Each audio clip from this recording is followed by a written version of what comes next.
Cheers maray na aga mga tropa mex. Isuzu 4BC2. Tara, recondition po natin. Valve seat ring, valve guide and valve seal lamang po yung pinabili natin dyan mga tropa dahil okay pa naman yung kanyang engine valve. Una natin ginawa dyan, tinanggalan po natin ng seat ring dahil mayroon naman pong mapagsusungkitan, hindi na po natin kailangan weldingan o ispatan yung kanyang seat ring. Gaya ng iba nating mga ginagawa, kailangan pa talagang weldingan dahil hindi nyo po patatanggal yung seat ring kapag hindi nyo po inispatan. Meron po kasing mga brand na manipis po yung seat ring kaya hindi nyo po talaga masisikwat. Meron naman pong brand na makakapal, gaya po nyan, nasisikwat po natin.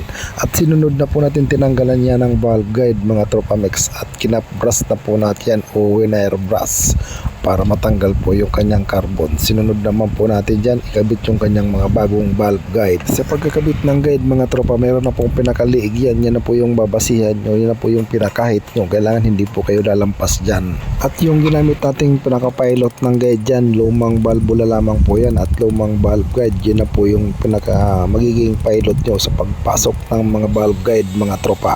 At linagyan natin ng chamfer yan bago natin ipasok yung kanyang mga set ring para suabe naman po yung pasok at wala pong dumi. Kapag may dumi po kasi yan, tatagilid po yung set ring. Kailangan malinis na malinis po yan. Pati po yung linalapatan ng ring, kailangan malinis po yan mga tropa. Kaya pinasadahan natin ng pang valve seat natin yan para naman po 100% na wala pong kakalso sa set ring niya once na pinasok na natin yan. At ginamitan natin yan ng pinaka-plate na bakal para may pasok natin yung set ring. Yung pang finish naman natin ng pamasok ng ring, lumang valvula lamang yan mga tropa, gaya po ng inyong nakikita. At dahil lumang engine valve yung gagamitin mga tropa, kailangan natin i-valve replace po yan. At yun, sinalang na po natin yan sa valve replacing. Matapos natin i-valve replacing yung kanyang mga engine valve, linis naman po natin yan ng sandpaper sa press drill. Kung wala po kayong press drill mga tropa, pwede naman po yung hand drill. Isalang nyo po yung mga valvula, paikutin nyo, liyahin nyo, yun, malilinis nyo na po yan gaya po ng inyong nakikita. At dahil semi-finish nga po yung kanyang set ring, kailangan nating i-valve setting po yan at lagyan po ng degree gaya po ng inyong nakikita. Ang degree po niyan, 45 degree po yung kanyang mga engine valve, exhaust sa intake mga tropa, 45 degree po yan. Matapos natin lagyan ng degree yung kanyang exhaust valve, nagpalit po tayo ng bato dyan para naman po lagyan din ng degree yung kanyang intake valve. Bawat valve po kasi may kanya-kanyang sukat po yan para po malagyan po natin ng degree yung kanyang mga engine valve set ring. Tsaka yung height ng engine valve mga tropa, hindi po pwedeng lampas po yan sa head. Kailangan pantay lang po yan sa kanyang head.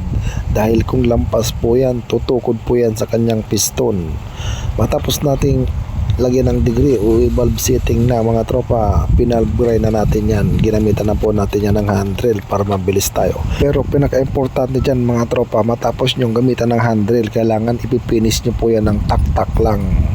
Kung mapapansin nyo, yun na rin tinandaan ng puncture yung kanyang mga engine valve dahil lumang valve nga po yan. Sinunod na lang po natin yung kanyang lumang tanda dyan mga tropa.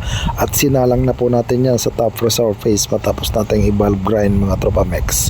Matapos natin i-top resurface, hinugasan na po natin yan ng pressure wash para matanggal yung kanyang mga bero-berota. At kasunod yan mga tropa, ikinabit na po natin dyan yung kanyang mga spacer. Sa pagkakabit po ng valve seal, unahin yung ilagay po mga tropa yung kanyang spacer ng spring kasi once na inunan yung valve seal, di nyo na po may papasok yung kanyang spacer mga tropa mex. Pag nagkabit kayo pala mga tropa mex ng valve seal, kailangan tanggalan nyo na muna po yan ng spring yung kanyang valve seal kasi pag ginamitan nyo po yan ng sakit pang pasok ng valve seal, kapag di nyo po tinanggal yung spring, mapipit-pit po yan. Once na makabit nyo na po yung valve seal, ibalik nyo na lamang po yung kanyang mga spring ng seal mga tropa. At ikinabit na natin dyan yung mga engine valve mga tropa. Sinunod natin dyan yung kanyang mga valve spring. Yung valve spring mga tropa, lagi nating sinasabi dyan sa pagkakabit po nyan, yung makitid mga tropa, laging nasa ilalim po yan. At isinunod na natin dyan yung kanyang mga retainer, pati yung mga valve block nya. At ikinabit na nga po natin dyan yung kanyang mga valve blocks pamamagitan po ng press drill mga tropa mex, gaya po ng inyong nakikita.